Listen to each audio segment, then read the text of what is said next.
Can you refresh that and make sure we're live?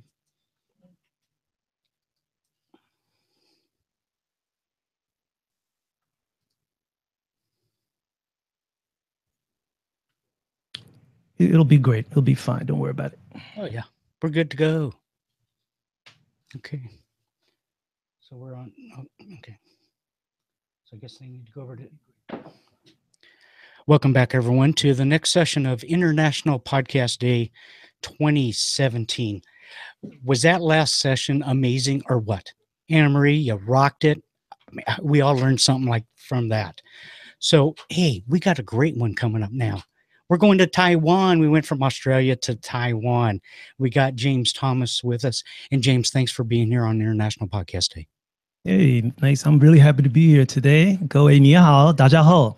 So I'm saying hello to everyone, both in Taiwanese and Mandarin Chinese. And it's really nice to be here with everyone today and sharing the happiness of podcasting, what it brings to people, and how it shows that people have a lot more in common than they think. Now, today I'm going to be talking about podcasting in the Asian region. And for some, this may be a little bit strange, but in many ways, it's not, because we are all connected, and how we choose to express ourselves can vary, but we still hold the common essence of wanting to be able to express ourselves, to want to communicate in order to bring ourselves closer with each other. And this is what podcasting is doing. Now, over the past 12 years, podcasters have worked with their heart all in front of them. And this has to do a lot more than just a financial reward. It has something to do more with the person to person spiritual connection. And this is just great and wonderful. Now, before I go into the topic I would like to talk about, I want to talk a little bit about myself, because I really think that in order to understand what the host is trying to convey and communicate, it's important to try to become a person with that person. Now, that sounds strange, a person with that person. So it's kind of strange. So my name is James Thomas, and I'm originally from the South Bronx, New York City, and educated in New York City and Beijing, China, and Taiwan. And, I've learned over the years, as studying Mandarin Chinese and history in Beijing, that when people who've never seen me before, they look at me and they want to communicate with me. And ever since then, I've learned that you have to find ways to jump over the barriers to get closer to people. So while studying in mainland China, and now here in Taiwan, I've gotten involved in all kinds of things. I've had many opportunities, but I'm going to also talk about why I started podcasting, and what I just said just now has part to do with it. And I'm going to give a brief description and maybe a few noteworthy locations about, concerning podcasting here in Asia. Now, I won't give any type of political or historical view or description of nations in the regions. Okay, I'm just going to keep it very general, and I'm going to talk a little bit of what are some of the challenges podcasters out here in Asia face, and in order to get their message out. And that will cover a few things, and it will take a little patience to get into.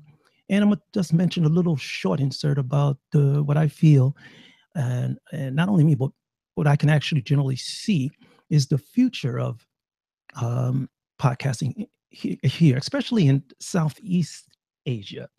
So once again, talking about podcasting in the Asian region. Now, I already mentioned the mosquitoes here are really big. That where I'm from and where I was probably educated. And I alluded to a few moments ago that because of me being different, I've had the opportunities to interact with people at levels that I probably wouldn't have been back home. I've had the opportunities to get involved in local movie productions here, not only here in Taiwan and China, but also in Japan. I've hosted bulletin board systems here in both English and Chinese, and also I've became chair of a local bulletin board system back in the day. But without speeding too much, I'm going to talk a little bit more about why I had gotten into podcasting, because it became interesting to me to be able to meet and interact with people who, like I mentioned before, have never seen me before. And, I've been in places out here in Asia where people have never seen an African American before. In one situation, I walked into town in southern China and told a little kid that everybody else in China looks like me. You're the only one that looks like you. Up till today, I still feel a little guilty for saying that. But because of my experiences with dealing with people who are so much unlike myself, I feel strongly about using podcasting and the expat experience to help bring people together. I feel that the interactions between people from different backgrounds and cultures are of more importance today than ever, with many of these protectionist measures and people trying to spend a lot more time in their own local and global concerns. People are putting up more barriers. And this is something that podcasting is itself is trying to overcome. And this is why I feel so strongly about this platform, podcasting, that it gives us the opportunity to stick our chests out and pound our fists on the table in our mild way to communicate with people that may have something in common, uh, that we have something in common with each other. Now, and the point is that now is the time that people should reach out and learn about each other. And I hope to promote interactions between people of different backgrounds and cultures. And this is what brings me here today. Now, I want to talk a little bit now, get into the topic of podcasting here in Asia. And the majority, or at the early times, you see there were quite a few Westerners in Asia podcasting, and they have been doing the normal thing that they would be doing podcasting back in their home nations. I'm talking about North America and Europe and like that. And these Western podcasters or even bloggers at that fact, blogging from Asia, because they were here in Asia, they were able to present themselves in a unique angle, simply because they were located in Asia, because they had access to these certain products they were trying, or services they were trying to promote back home. So sometimes this created a kind of front door to back doors. And as a result, over time, these Western Asian-based podcasters, like I said, even bloggers, they were able to build relationships with the locals here. And I'm talking about locals not only where I'm located here in Taiwan, China, Cambodia, and Vietnam, Japan, but Japan has an old history with Western nations. So I'll put that to the side for a little bit. They were able to use their unique communication skills to access certain information far ahead of their counterparts located in the West, simply because they were here. And also, by them being unique, the foreigners here did build up a little, how would you say, type of professional type of view from those here. But continue. Now, in the beginning, podcasting here in Asia was not that much mature. Like I alluded to this earlier, that some Western hosted produced podcasts here in Asia, they from before to now, they covered issues related to tech, business related issues, and few either went directly or indirectly into historical, cultural, and even faith-based related issues.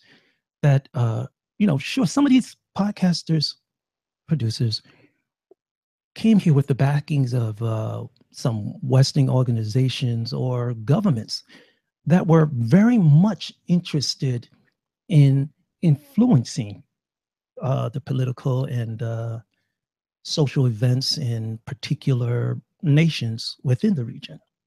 And I'll go into more later, so let me continue here. Now, a lot of people, unfortunately, in North America and Europe, they think of Asia as a place where their popular electronics are manufactured and where political unrest runs rapid. And yes, we see this on a lot of things we see on our local national news back home.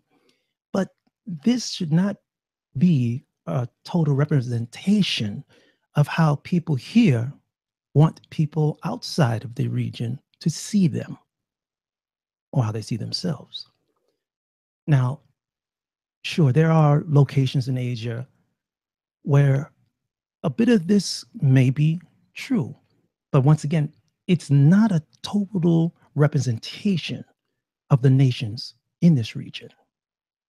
Now, it may seem strange that even though Asia may be seen by some as a place that is held back a little bit, it may be strange to see that most of the innovations that currently is spreading around the world was first debugged and further implemented in Asia.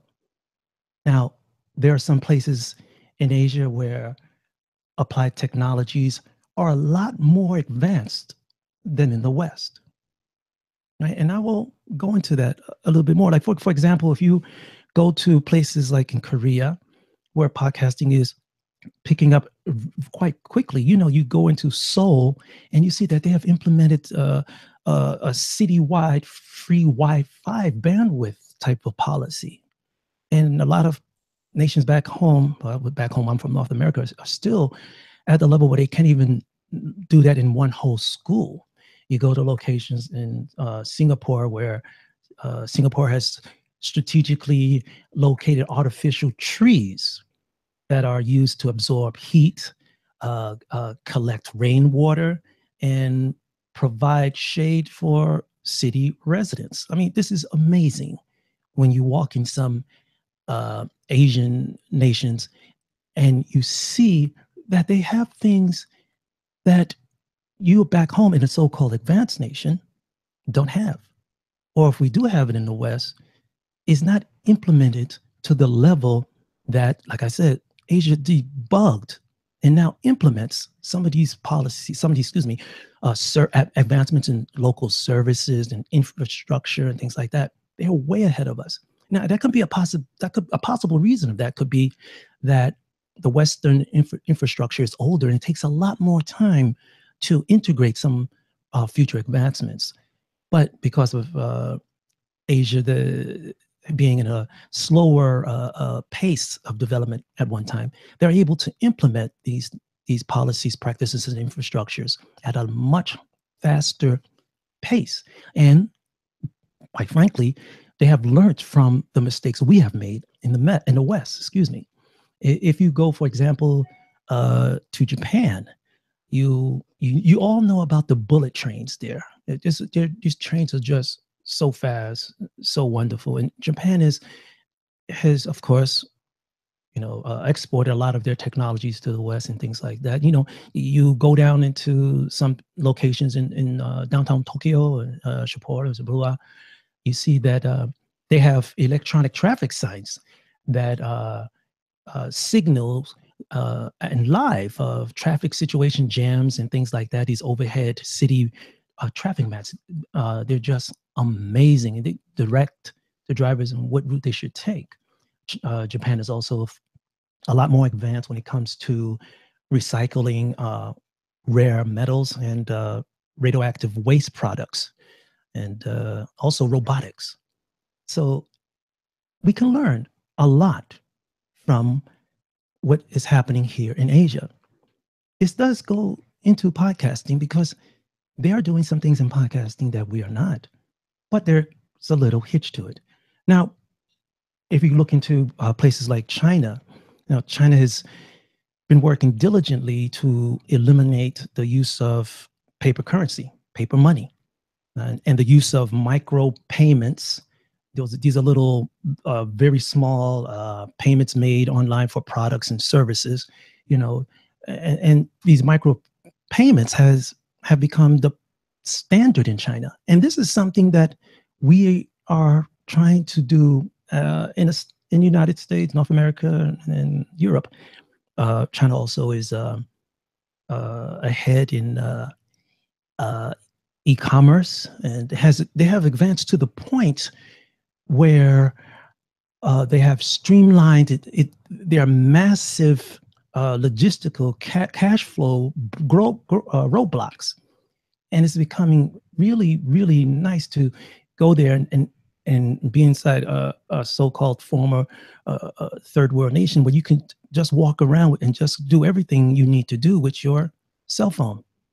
Get on mass transit, purchase items. They are far ahead. So there are things that we can learn from Asia, and this leads to other things too.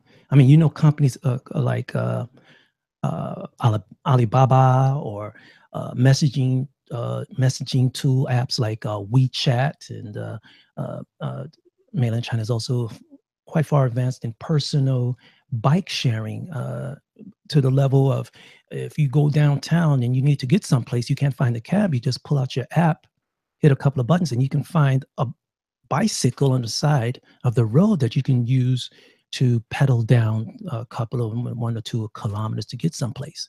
This is something that they have shown the West that advancements can be made in certain things. But as you know, as with all technologies, there comes a bit of give and take, and I'll explain more about that later. I mean, we all have heard of the book 1984, right? So with these kind of technologies, it does bring some give and take. Now, Asia has been doing a lot more to get themselves involved into podcasting. A lot of Asian, I mustn't say a lot, but a few companies in Asia are becoming podcast hosting services, and some have scaled themselves even up to an international level. You got podcast companies in Japan, for example, Sia in Japan, that is not only a music hosting provide a service much like iTunes, but they also get into more hosting of podcasts national wise in Japan. And you go to Korea, you see company called CNN Hosting that also has a background of hosting music, but now finding a way to make it themselves a podcasting host. And in mainland China, there are approximately about 5 or 6 different companies, I think, that are into hosting podcasts. But these podcasts that they have in mainland China are mainly used for local events and things like that. So the fact that podcast, and this is a really interesting thing here in Asia, especially in Southeast Asia, the fact that podcasting isn't seen as a gateway for advancements in education, business, or anything else. That's right. Up to now, most people, they have not come to the level as we do as we have in the West. Excuse me. They don't see podcasts as a way of advancing in any type of business or education, or, like I said, anything else. But maybe one of the reasons why podcasting hasn't taken off as quickly in Asia as it has in the West is because of certain cultural and traditional ways of doing things. And I personally feel that there may be chances of that wall coming down. Now, many locally educated people in the Asian region who haven't studied overseas have heard about podcasting. And they have the perception of podcasting being something that the elite or Westerners use to promote products, services, political grievances, much like Twitter is seen as being used today by certain personalities as a tool to post their personal grievances or agendas. And this is maybe something that will be hard to change, but it will still need some time. It's not a time, not one time during the day. Sometimes when you turn on CNN, NBC, or any other Western news network, that you will not see social media involved in some kind of story. You got somebody on Facebook saying this and somebody in the West on Twitter proclaiming that. It has left a bad impression, or maybe a misinterpreted impression of what social media tools and social media is used. Now, a few homegrown podcasters here in Asia I've met over the past, I think, 2 years. Now, mostly in Taiwan, Hong Kong, Japan, and Korea. Most of them are facing many of the same production issues podcasters anywhere else in the world, have to face. This involves little things like obtaining equipment, even though a lot of the gear that we have in the West is produced out here, because most of it is vastly in large numbers exported. And it can be, I should not say can, in some locations, it simply is hard to even sometimes get a USB connection or a mixer or stuff like that, even though a lot of it is made here. They also have problems of, say, finding a fast internet connection. It's amazing how simple internet connections, say, for computers, hard to find in some locations. But in some regions of, especially Southeast Asia, many people have jumped right over the wired, how would you say, growing pains of technology, and went straight to wireless. There are many people I know in northern China that they've never had a landline telephone, but they all got cell phones. They don't have home phones. I would say out of 15 classmates I had in mainland China, only one of them probably has a phone at home, a wired phone, and the rest are all wireless. So that can be a very strange comparison. Now, the podcasters here also have issues with government regulations, and I'll talk more about that later. Issues with collaboration. Yes, collaborating here may sound interesting to say that, but collaborating from one nation to another does have some obstacles. And I'll talk a little bit about that in a few minutes.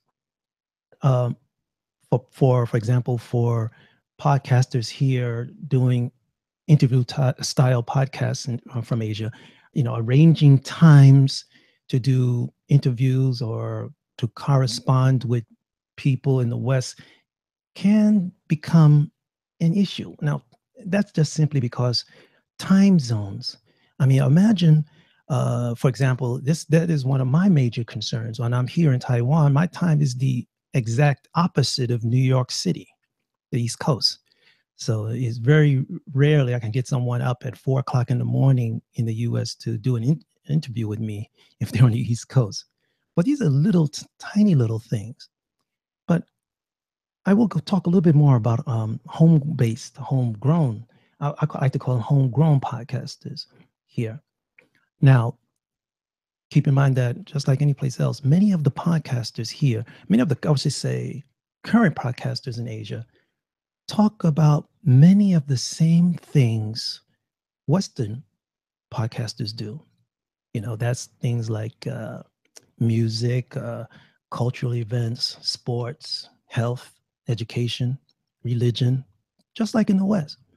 But there are some uniqueness to podcasting from within some nations here in Asia. There's some uniqueness. Now, many nations in Asia, I repeat, many nations in Asia surely do have social, political, and even border issues that negatively affects them. You can pick up a newspaper almost every day and hear something about border skirmishes and things like that. These issues do exist, but I'm almost sure you can list many nations in the West that are going through similar issues or growing pains. Okay, I'm sure you can list those right now. So there's really not much of of a conflict of differences. That's right, conflict of differences in this sense. Now, like I said earlier, many of the topics and issues local, homegrown podcasters here in Asia face are the same. And they do want to talk about it. Many of the issues are the same. And they do want to talk about it. But like I said before, there are some uniquenesses to the issues podcasters in this region have to face. Now, a few podcasters back in my home nation have asked me, especially during the times of the political unrest in Hong Kong last year, that why aren't people in the Asian region being more proactive in using podcasting as a means to an end that could help them express or publicize their points of views on issues that are influencing or affecting their lives. Simply, why aren't the local population who are into podcasting using it more or more aggressively to let their words be heard overseas, or to talk more about the issues, especially local issues, whether it's social, education, whatever, that are affecting their lives? Now, the fact is that podcasting from some Asian nations involve more than just overcoming physical obstacles. Let me repeat. Podcasting or broadcasting in general from Asia involves more than just the physical obstacles. And what I mean by physical obstacles, I'm talking about connectivity, whether it's wired or wireless, or equipment and gear. It has a lot more than just that. Right? Okay. Because, like most connection issues can be solved with or improved by just relocating to another location that has a better connectivity and so forth. Now, however, like I'm trying to get to the point that, however, things can be a little bit more complicated because in some Asian nations, media is strictly controlled. Media is strictly held under a watchful eye.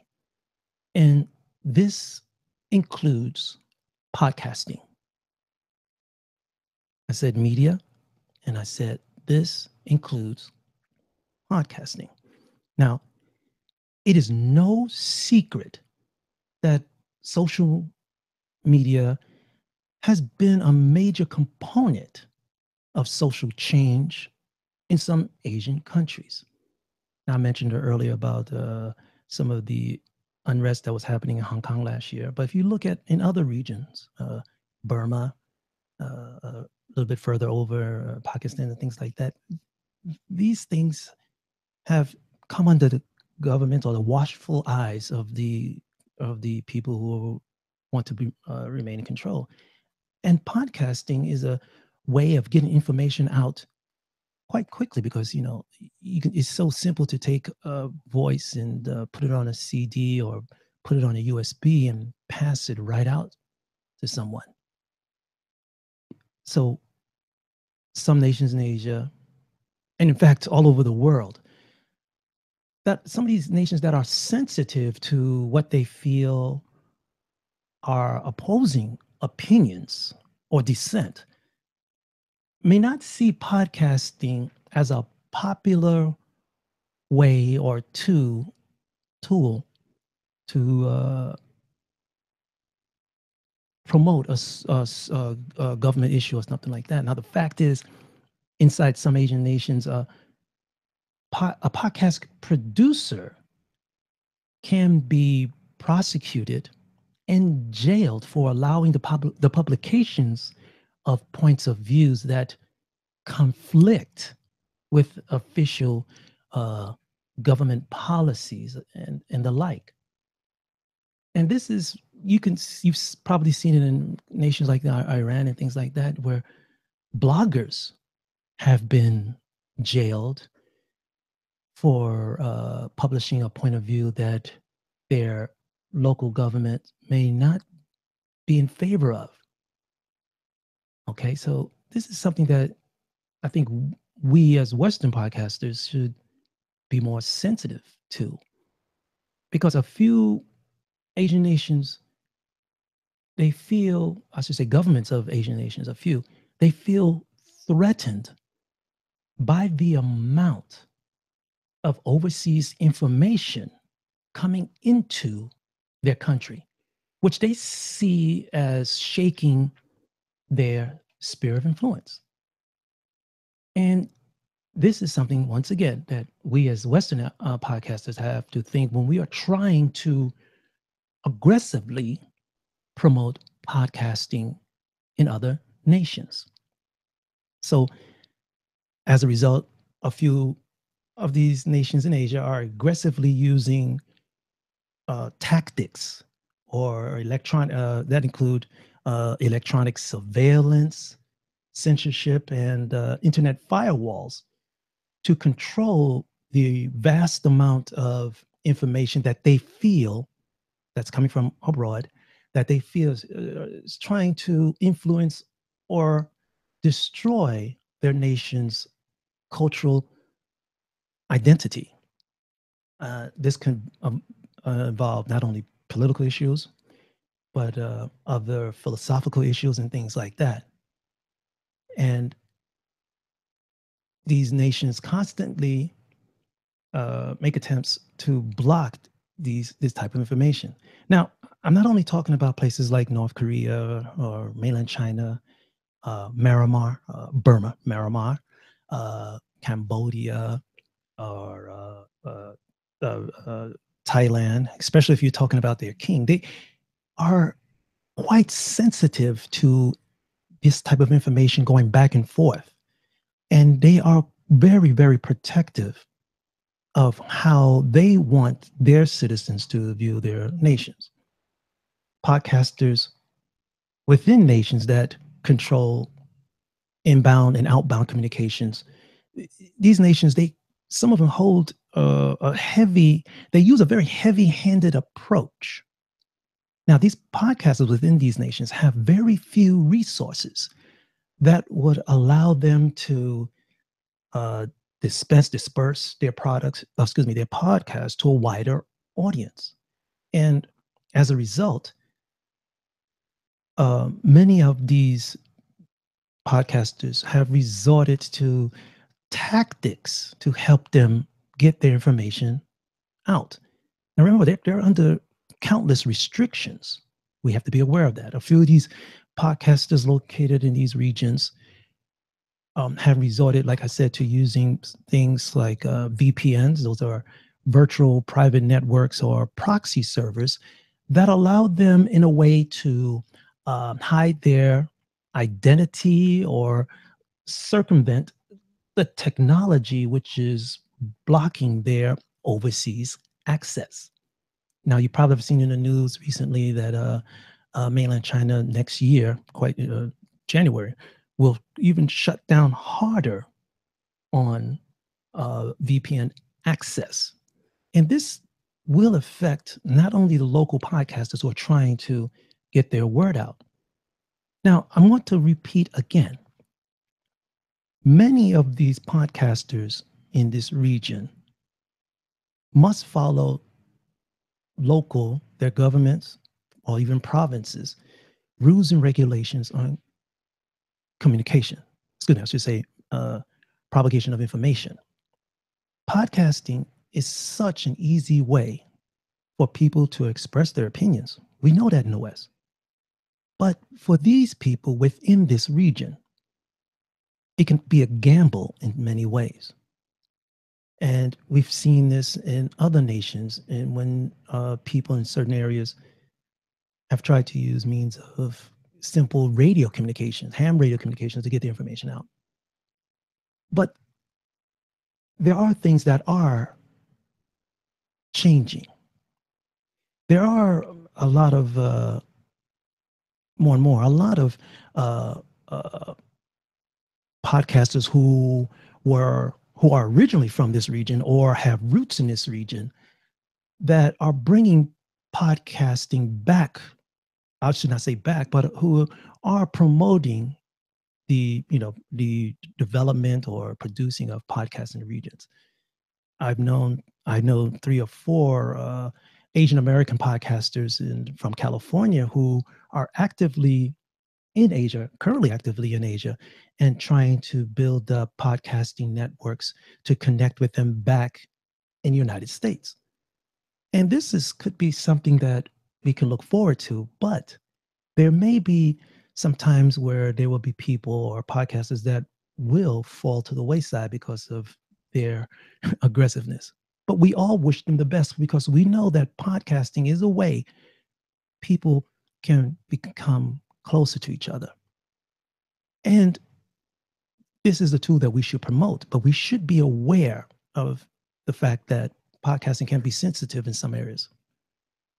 Now, as far as the future of podcasting from this region, podcasting, no matter these set in stone, maybe restrictions, will continue to grow. It will continue to grow because people will always want to express their opinions. They will always want to know. They will always want people to know and understand what they see as injustices. Now, this may be a little bit serious, but this is something that we should always be aware of. So podcasting, regardless of the restrictions that are in place, will continue to grow here in Asia, but not by any leaps and bounds or hockey stick growth as we see in some places. However, many podcasters here in Asia will have to bend a little to get their word out. And what I mean by that is they may have to involve themselves with writing down some kind of agreement with their local representative that they will not produce any podcasts or anything like that that will affect their national interests or things like that. But there'll have to be some backbending on both sides. And it looks like it's happening in some places. Now, these regulations, restrictions will certainly affect creative podcast productions. It's just a fact. Now, what I see, which is even more of a problem to me, to create homegrown podcasters, is the point that I see that there is not very much podcast crossover between Asian nations. And that's because of culture, language, and infrastructure issues. Now, let me explain what I'm trying to say. For example, if you are a podcaster in Vietnam, well, your audience is just people in Vietnam or Vietnamese who live abroad. There's very little chance that your Vietnamese language podcast will be able to be popular or transmitted or received at high numbers in Cambodia or Thailand. This type of crossover will be a lot more harder for podcasters in certain, especially small, less populated Asian nations. When we podcast in English, our English speaking audience is a lot wider. So we have a whole different type of demographic setup that will bring interest to our podcast production. So podcasting in Asia has a way to go, and the way of their approach has to be a little bit different. I've spoken with two Asian-based podcasters here last year that predict that podcasting in Asia may go underground, much like the approach many Western pirate radio stations took in the past in the 1960s to propagate and spread not only their music, but also their points of views. So my time is almost up, but in the end, we can look for podcasting in Asia to grow. But us in the West have to be, it would be great to keep in mind, to be mindful of the obstacles they have to go through. And I think that if we do keep that in mind, we can use a different approach and getting people more involved in the region, respectively, respectfully, to get into podcasting. Now, I think my time is almost up here, and is somebody going to bring me in here? I think I got somebody on my screen here. Okay. Well, let me bring up another thing while I'm waiting here. A lot of cultures here in Asia have sensitivities to, say, self-promotion about themselves or anything on a lot of things in social media. So in some Asian nations, you will not hear a lot of self-promotion or topics like that. So there are some podcasters that I've known out here who are a little bit shy. And like I said before, there are some obstacles with gaining equipment, connectivity, as far as physical connectivity, as finding a proper, stable internet connection. And I mentioned something earlier before that there are Asian nations that are getting into podcast hosting. And that also brings to my mind the reason why. It could be several. It can be just a simple financial motive, or it can just be an issue of just having access to controls of these podcasts. It may sound negative, but this kind of technology can still be used for a positive cause if we implement the right tactics and ways to do it.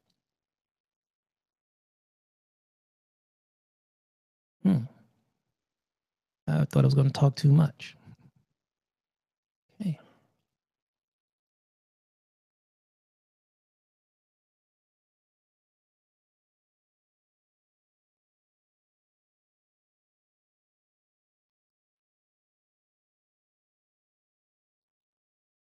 Hey, are you here? Hello. I think Hey, James. Hey, there you go. I Hey, thought I didn't want to take up too much of your time, but no, man, it was great, man. This is Dave. I don't think I met you. I think you met Steve earlier. So, man, great message. Didn't really realize everything that was going on in that space. It's pretty amazing out there. It's kind of interesting because when you're outside the region and receiving a lot of your local news in, say, North America or English-speaking nations, you have very little understanding because of language issues. A lot of things that's happening in the West, I have a hard time communicating with because I'm in the opposite time zone of, say, North America. Right. You're a little bit closer to me.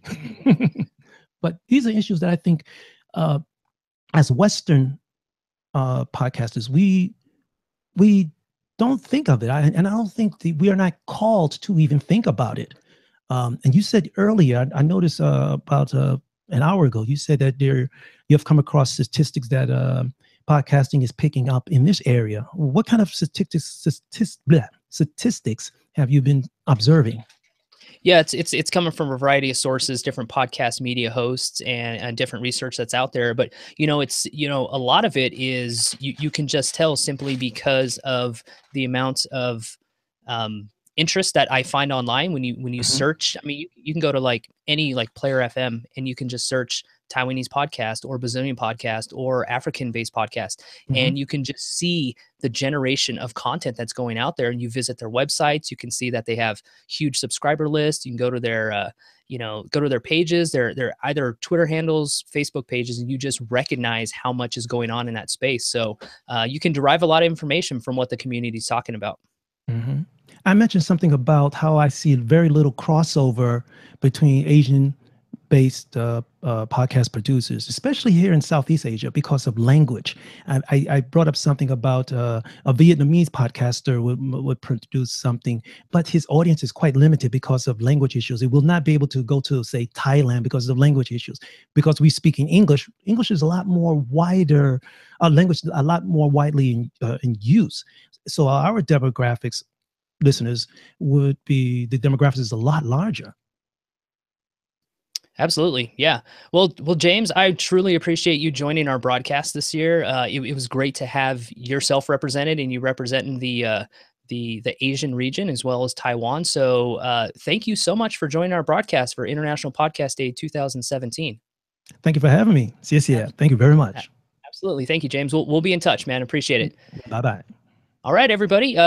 Just wanted to quickly give a little shout out to our sponsors of International Podcast Day. Blueberry is a full service podcasting company, a turnkey solution that will allow a new or veteran podcaster to get set up and running in 15 minutes. Pay them a visit at blueberry.com. Studio 21 Podcast Cafe is a working cafe with 2 working podcasting and video casting studios. The grand opening happens September 30th, where they'll be broadcasting live throughout the day. Pay them a visit at studio21podcast.cafe. The Messengers, a podcast documentary, is a journey through the modern world of podcasting, uncovering the magic behind why podcasters do what they do. Get your copy of The Messengers, a podcast documentary, in iTunes or on Amazon by visiting themessengersdoc.com. And of course, thank you to Potable. Looking for your next favorite podcast? Potable revolutionizes podcast discovery by providing podcast recommendations tailored to you. Start by going to play.potable.co. That's play.podibele.co. And finally, thanks to our bronze sponsors, the Audacity Podcast, the Modern Life Podcast Network, and Podbean. All right, James, with that said, truly appreciate your contribution to the International Podcast Day 2017 event. Everybody out there, don't forget to visit and use hashtag International Podcast Day. And one little note, if you're in the chat room, after we end this broadcast, just go ahead and refresh your browser, give it about 30 seconds. This should be the last time. I believe we've worked out all the technical glitches, so this should be the last time you refresh. So again, James, thank you, and happy Podcast Day, everybody. Bye-bye.